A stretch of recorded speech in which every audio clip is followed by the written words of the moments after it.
안녕하세요. 책 읽어주는 여자 에젤 강미경입니다. 박정희 대통령의 경호원이었던 김규현 집사님은 나는 이제 하나님의 경호원입니다 라고 고백합니다. 그 흥미로운 이야기 한번 들어보세요. 1979년 10월 26일 새벽 6시 오늘은 삽교천 방조제 준공 행사가 있다. 각자 장비를 점검하라. 실탄 6발이 장전된 389경 리볼버 권총과 예비 실탄 12발 그리고 무전기 등을 휴대한 후 선발대로 출발하라는 뜻밖의 명령을 하달받았다. 예정된 순서대로라면 오늘은 우리 팀이 선발대로 갈 일이 아니었다. 선발대는 대통령을 수행하는 것이 아니라 앞서가서 최종 점검을 하는 임무로 가장 힘든 업무 중 하나였다. 순서를 뛰어넘어 우리 팀이 지정된 것에 짜증이 앞섰지만 다음 날 하나님께서 나를 살리기 위한 계획이었음을 알게 되었다. 선발팀 3사람은 삽교천을 향해 손살같이 달렸다. 만일 적이 해안을 통해 기습해 올 것을 대비해 해군의 협조 요청을 조치한 후 점검을 완료했다. 이것이 박정희 대통령 경호원으로서 내가 취한 마지막 조치였던 셈이다. 10시 30분 대통령을 태운 헬기는 예정대로 도착했고 나는 대통령을 행사장까지 수행했다. 그날따라 어쩐지 힘이 빠진 듯한 대통령의 연설이 있은 후 관문을 열자 삽교에 갇힌 흙탕물이 거세게 바다로 밀려나갔다. 준공식 후 도고 호텔에 도착한 대통령은 생의 마지막 오찬인 점심 식사를 즐긴 후 청와대로 돌아가는 헬기에 올랐다. 선발대 임무를 다한 나는 대통령을 수행하는 헬기를 올려다보고 있었다. 만일 내가 원래 정해진 순서대로 그 헬기에 함께 탔더라면 나 역시 대통령을 무덤에까지 수행하는 경호원이 되었으리라. 생사의 주관자는 오직 하나님의 손에 있을 뿐이다. 그런데 박 대통령의 귀경을 막기라도 하듯 예상치 못한 이변이 연이어 일어났다. 도고 호텔에서 이륙한 석대의 헬기 중 경호원이 탑승한 이번 헬기가 고장을 일으키더니 곧 정비를 마치고 다시 이륙하는 순간 호텔에서 기르던 수사슴 한 마리가 헬기 소음에 놀라 날뛰다가 내진탕으로 즉사했다. 그리고 방조제 준공식을 마치고 이어진 건너편에 있는 담수비 제막식에서도 물개를 감싸고 있던 흰 천이 벗겨지지 않아 애를 태웠으며 청와대 본관 지붕 위에서는 까마귀보다 크게 생긴 이상한 새 한 마리가 앉아서 한참 동안 울고 있는 것을 보초 근무자들이 발견하고 인터폰을 통해 상황실로 보고하는 그 순간 궁정동 중앙정보부 안가에서 총성이 울렸다. 게다가 차지철 경호실장은 평소 분신처럼 차고 다니던 권총을 12.6 저녁에는 왜 그날따라 차고 가지 않았을까? 숱한 의문 속에 불길한 징조들이 연이어 일어난 그날 중앙정보부장 김재규의 총탄에 박정희 대통령이 쓰러졌고 18년 5개월간의 절대 권력이 무너진 것이다.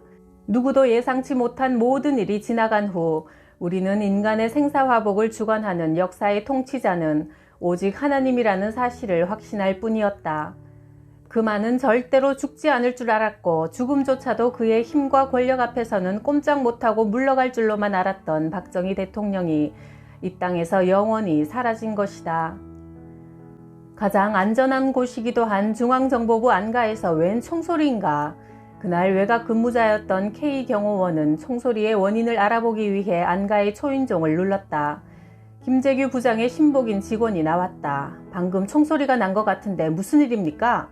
예, 지하 사격장에서 지금 사격 연습 중에 있습니다.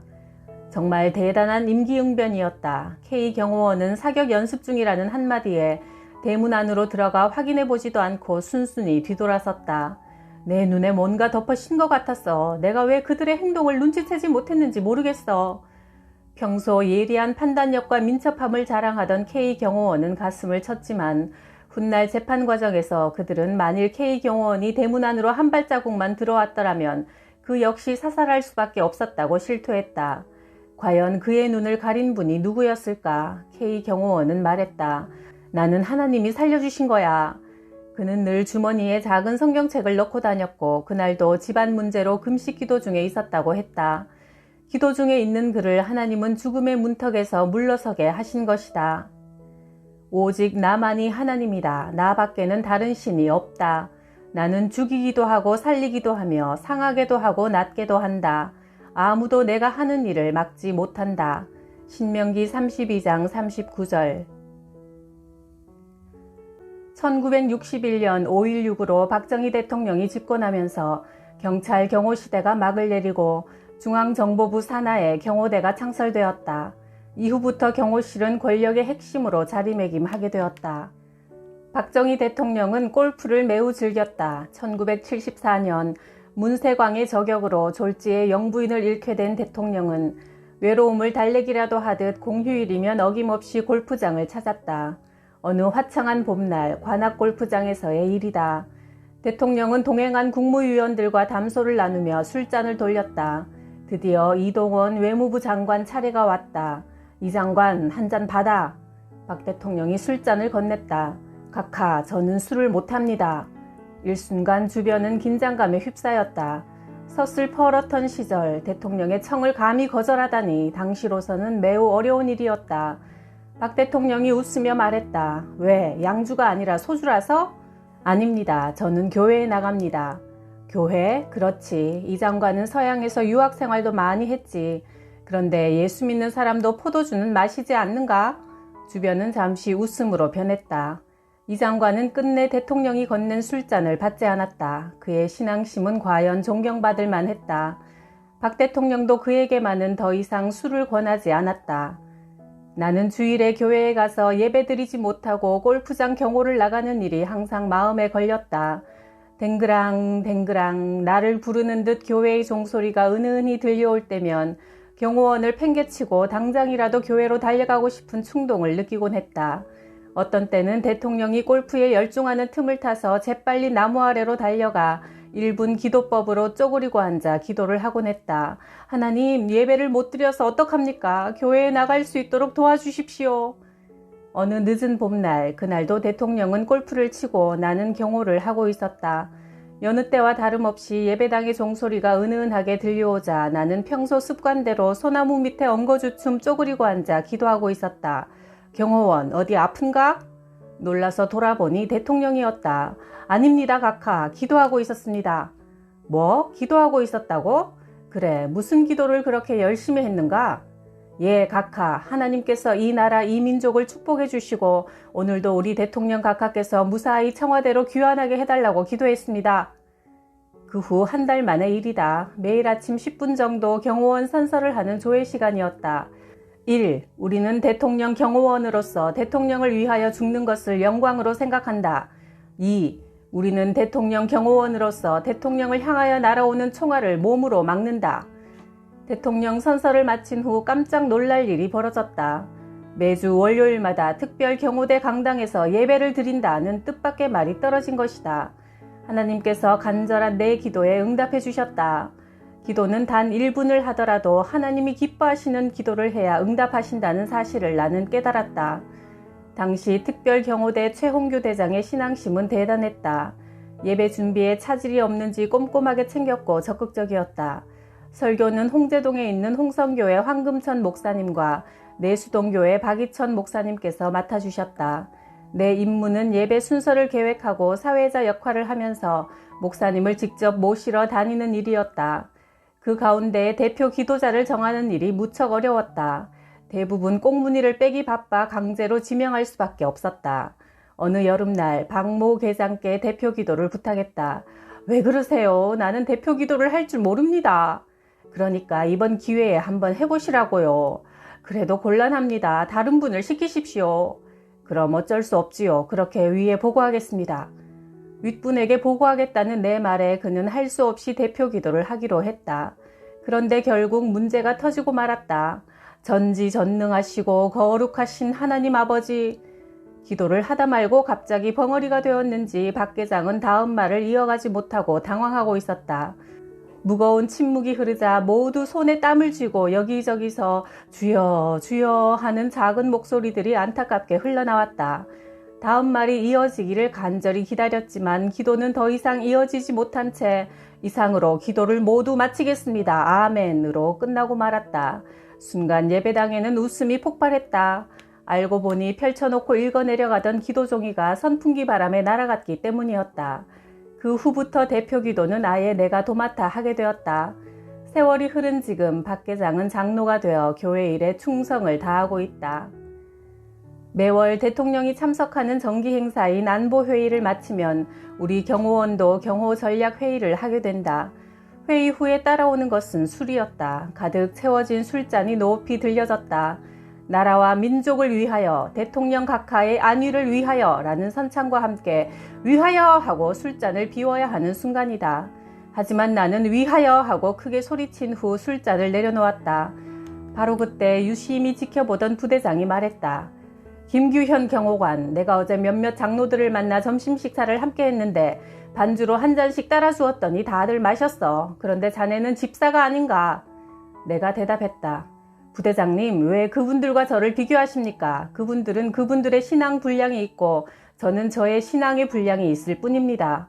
그분들은 술을 마시고도 신앙생활을 잘 하실 수 있는 분들이지만 저는 술을 마시면 신앙생활은커녕 경호원도 못합니다. 거침없는 나의 반론에 모두 할 말을 잃어버린 듯한 그때, 알았어. 야, 이 과장, 저 예수쟁이 콜라 한 박스 가져다 줘. 그렇다고 해서 내가 따돌림을 당한 것은 아니다. 오히려 긴급하고 중대한 업무는 따로 나를 불러 맡겼으니 오히려 유익이 있었을 뿐이다. 하나님의 말씀은 항상 두 가지 중 택일이다. 하나님을 믿느냐, 세상을 믿느냐, 천국이냐, 지옥이냐, 하늘을 보느냐, 땅을 보느냐. 에덴 동산의 선악과는 먹으면 죽고 안 먹으면 사는 것이지 죽을까 하노라 하는 어정쩡한 말은 사람의 말이다. 신앙생활하기 어렵다고 하는 사람은 세상 쪽과 하나님 쪽으로 양다리를 걸치고 있기 때문이 아닐까? 하나님은 미지근한 것을 토해버리겠다고 하실 만큼 가장 싫어하신다. 내가 대통령 경호원 생활 중에 쌓아올린 바벨탑은 궁정동의 총소리와 함께 허물어져 갔고 과도기를 거쳐 제5공화국을 맞이하면서 전두환 대통령을 경호하게 되었지만 1981년에 드디어 나는 10년간의 대통령 경호원을 그만두고 평범한 시민으로 돌아왔다. 그 후 관광호텔 사업을 하다가 IMF를 맞았고 부도난 수표를 회수해 보려고 발버둥 치는 과정에서 시간이 지체되어 기소 중지자가 되었으며 1998년 초가을 서울 영등포 구치소에 수감되고 말았다. 구치소의 분위기는 음산하고 불경책만 가득했다. 감방장은 승려였고 그의 오른팔 격인 배식반장은 박수무당이었다. 나는 하나님 앞에 불평을 퍼부으면서도 하늘을 바라보며 기도했다. 기왕 여기까지 왔으니 찬송이라도 한번 실컷 불러보게 해주십시오. 그런데 추석날 아침 승려와 박수무당이 조상들 앞에 제사를 지낸다면서 이것저것 준비해둔 다과를 밥상 위에 올려놓고 박수무당이 벌떡 일어나더니 방 사람들의 이름을 차례로 부르며 주문을 외우듯 중얼거리는 것을 보고 나는 놀라 소리쳤다. 내 이름은 빼주시오. 나는 그따위 허튼 짓은 하지 않소. 단호하게 거부하는 뜻밖의 행동에 놀랐던지 그들은 나를 날카롭게 노려보았다. 그날부터 나는 따돌림을 당해 화장실 청소를 도맡아야 했다. 무엇보다 참기 어려운 일은 박수무당의 또 다른 엽기적인 행동이었다. 주먹밥을 빚어서 사람 모형 2개를 만들어 놓고 날카로운 젓가락으로 눈, 코, 머리, 급소 부분 등을 찔러대며 주문을 외우고 저주하는 것을 보고는 소름이 끼쳤다. 하나는 자기를 고소한 고소인이고 다른 하나는 구속시킨 검사라고 했다. 나는 황당한 그의 행동을 주시하면서 제발 저 꼴을 보지 않게 해달라고 숨을 죽이며 기도할 뿐이었다. 그런데 참 이상한 일이 생겼다. 며칠 후 뜻밖에도 그 2사람이 다른 방으로 옮겨가게 된 것이다. 박수무당은 사기죄이고 승려는 횡령 및 간통죄라고 하는데 왜 하필이면 저 2사람을 한꺼번에 옮기는 걸까? 졸지에 권자에서 물러나게 된 그들은 나를 그 원흉으로 여겼는지 뱀처럼 노려보며 독을 품고 보따리를 챙겨 나갔다. 그러자 나는 예배를 드려야겠다는 마음이 용솟음쳤다. 여러분, 내일부터 예배를 드리려고 합니다. 함께 참여하실 분은 찬송 성경책을 준비하시고 불신자들에게는 양해를 구합니다. 신참인 나의 당돌한 제안에도 불구하고 반대는 없었다. 불경 소리가 찬송 소리로 바뀌는 혁명이 일어난 것이다. 얼마 후 예배에 참석하던 형제들이 제안했다. 아침에는 예배를 드리고 저녁 시간에는 성경 공부를 시작합시다. 성경 공부는 창세기부터 하기로 했다. 구치소에 성경학교가 생긴 셈이다. 한때 교회에서 베델 성사학원을 수료한 것이 이때를 위함인가? 나는 하나님을 알고 싶어 갈망하는 형제들에게 쉽게 전할 수 있는 지혜를 달라고 하나님께 기도하며 성경 공부를 인도해 나갔다. 수감 생활 5달째가 될 무렵이었다. 실패의 쓴잔을 마시며 괴로워하던 중 기어코 잇몸이 붓고 고열이 나며 견딜 수 없이 몸이 아팠다. 하나님 아버지, 저를 불쌍히 여기소서. 기도하다가 깜빡 잠이 들었는데 꿈을 꾸었다. 웅장한 법정에서 나는 죄수복을 입고 피고인석에 섰다. 내 앞에는 재판장이 눈부신 의자에 앉아있고 내 옆에는 무섭게 생긴 검사가 나를 노려보며 서 있었다. 검사가 나의 죄목을 재판장에게 공소하기 시작했다. 나 자신도 다 기억 못하는 죄목들을 어떻게 그리 소상하게 알고 있는지 육하 원칙에 따라 일사천리로 이어지는 논고에 나는 그만 넋을 잃고 한마디 변명도 할 수 없었다. 검사의 날카로운 논고가 끝나자 드디어 재판장이 입을 열었다. 피고인은 방금 검사가 밝힌 범죄 사실에 대해 변명할 말이 있는가? 없습니다. 피고인은 이제 지옥의 형벌을 받게 된다는 사실을 알고 있는가? 나는 한마디도 못한 채 고개를 푹 숙이고 말았다. 바로 그때 어디에선가 우렁찬 소리가 들려왔다. 제가 피고인을 대신해 변론하겠습니다. 이미 피고인은 이날을 대비하여 변호사를 선임해 놓았습니다. 그 변호사의 이름은 재판장님의 외아들 예수 그리스도입니다. 우레 같은 소리에 놀라 고개를 들어보니 내가 평소에 잘 알고 믿어오던 바로 그분 예수님이었다. 그분은 위엄과 영광에 가득 찬 모습으로 내 변론을 계속해 나갔다. 존귀하신 하나님 아버지, 방금 검사가 제기한 범죄 사실대로 피고인은 마땅히 지옥 형벌을 받을 수밖에 없습니다. 그러나 피고인의 모든 죄는 이미 내가 대신하여 그 대가를 치렀으므로 본 피고인의 죄는 일사부재리 원칙, 한 번 판결이 난 사건에 대하여는 다시 공소를 제기할 수 없다는 원칙에 따라 무죄입니다. 알고 보니 죄가 많고 적은 것이 문제가 아니라 예수님을 구원자로 믿었으면 무죄요, 안 믿었으면 유죄일 뿐 예외가 없었다. 나는 예수님이 이끄시는 곳으로 따라갔다. 그곳에는 영생의 문이라는 글자가 찬란하게 빛나고 있었다. 잠을 깨고 보니 이른 새벽이었다. 온몸이 땀에 흠뻑 젖어 있었고 아픈 곳은 온데간데 없이 사라졌으며 하늘로 날아갈 듯 몸이 가벼웠다. 느닷없이 하늘 재판의 꿈을 꾸게 된 나는 일찍이 예수님을 믿게 해주시고 천국과 지옥을 새삼 깨닫게 해주신 하나님께 감사와 찬양을 드렸다. 그리고 지난날의 잘못을 회개하기 시작했다. 문득 경호원 선서가 떠올랐다. 대통령을 위해 몸을 바쳐 죽는 것이 최고의 영광이라고 반복하며 외치던 그 충성심의 절반만이라도 하나님께 바쳤더라면 이런 실패는 없었을 텐데 하는 때늦은 후회가 몰려왔다. 나는 이제 만왕의 왕이요 의로운 재판장이신 하나님께만 내 몸을 던져 총알바지로 충성하는 경호원이 되리라 결심했다. 그 후 우리 방에 40대 중반의 감리교 권사님이 들어오셨다. 그는 부산에서 신학교를 다니던 중 서울 동대문 시장에서 의류사업을 시작했는데 큰 돈을 벌었단다. 사업이 번창하자 신학교를 그만두고 사업에 몰두하다가 IMF의 태풍을 맞아 이곳까지 밀려오게 된 나와 같은 경제사범이었다. 일주일 후 어느 날 나는 평소처럼 성경을 펼쳐놓고 읽고 있는데 반대쪽에 누워있던 그가 엉금엉금 기어서 다가왔다. 집사님, 제가 지금 죽을 지경이에요. 사실 지금껏 참아왔는데 이제 도저히 못 참겠어요. 눈물을 글썽이며 흰 수건으로 감싼 발가락을 푸는데 퉁퉁 부어오른 그의 엄지발가락은 새파랗게 죽어 있었고 허벅지에는 탁구공만한 커다란 종기가 솟아올라 있었다. 아니, 도대체 어떻게 된 일입니까? 이렇게 되도록 왜 그냥 계셨어요? 사실은 내가 당뇨가 많아서 병원에 가도 약을 먹어도 효과가 없습니다. 집사님께 알리면 걱정만 끼쳐드릴 것 같아 혼자 기도만 하고 있었습니다. 그런데 오늘 저녁엔 어쩐지 집사님이 기도해 주시면 나을 거라는 확신이 들어서 이렇게 말씀드립니다. 그의 말을 듣고 나는 당황했다. 수십 년 신앙생활을 해왔지만 아직까지 이런 기도는 한 번도 해보지 않았는데 썩어가는 발가락을 불쑥 내밀고 기도하면 나을 것이라니 정말 난감했다. 망설이고 있는 내게 그는 다시 한번 재촉했다. 집사님, 걱정 마시고 기도해 주십시오. 하나님께서 분명히 들어주실 것으로 믿습니다. 나는 마침내 그의 손을 꼭 잡고 떨리고 두려운 마음으로 기도하기 시작했다. 죽은 나사로를 살리시고 바디메오의 눈을 뜨게 하신 능력의 하나님을 찬양합니다. 지금 주님의 머슴들이 손을 잡고 긴급히 도움을 요청합니다. 주님의 일을 열심히 하고자 하는 권사님이 큰 고통에 처해 있습니다. 발가락이 썩고 종기가 솟아오르고 있지만 당뇨 때문에 속수무책이라고 하니 어찌하면 좋겠습니까?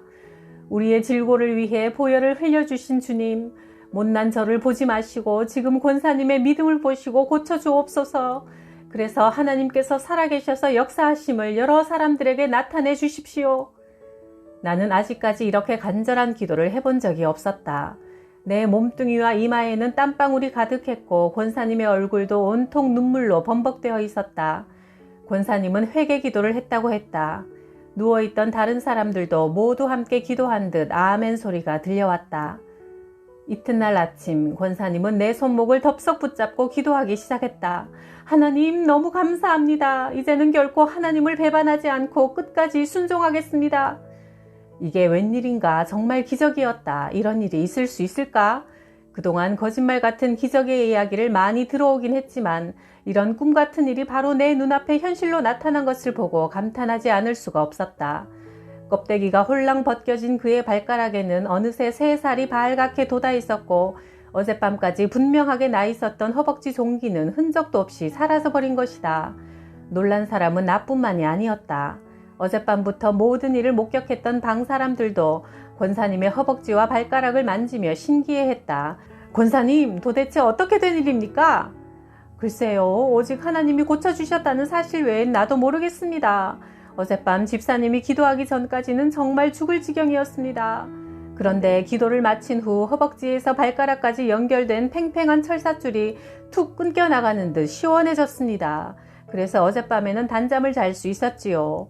아침에 일어나 보니 욱신거리던 고통이 없어졌고 종기도 가라앉고 이렇게 3살이 돋아나 있는 겁니다.